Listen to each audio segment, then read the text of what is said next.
tasdiqlandi. İnternetlarda ayrim odamlar yolg'on axborot tarqatyapti. Pulli bo'lar ekan, boshqa bo'lar ekan deb sarosimaga tushib hojat yo'q akalar. Bemalol yilda oxirigacha olarasizlar. Nima qilib o'zinglar haligi diqqat qilib, mana o'chirib olashib turishganini ko'rasizlar bu narsa. Bemalol bunga jarima yo'q. Yayxonni qo'yib, so'rab olmaydi. Birinchi mayda olarasiz yilda oxirigacha. 2030-yilgacha olinish kerak o'zi bu narsalar. Hali hududlar ekologik toifaga ajratilgan yo'q. Ustiga ujan vazli narsa emas bu narsa, to'g'ri tushuninglar. Qaror chiqdi. Qarorda ko'rsatib qo'yilgan, qanday tartibga olinadi, nima bo'ladi, qanday bo'ladi.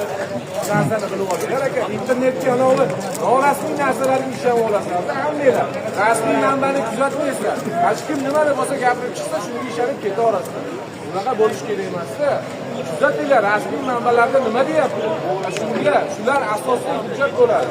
Asosiy axborot bo'ladi. Shu narsaga ishonish kerak. Shu narsaga o'rganish kerak. Tushunayapsizlarmi?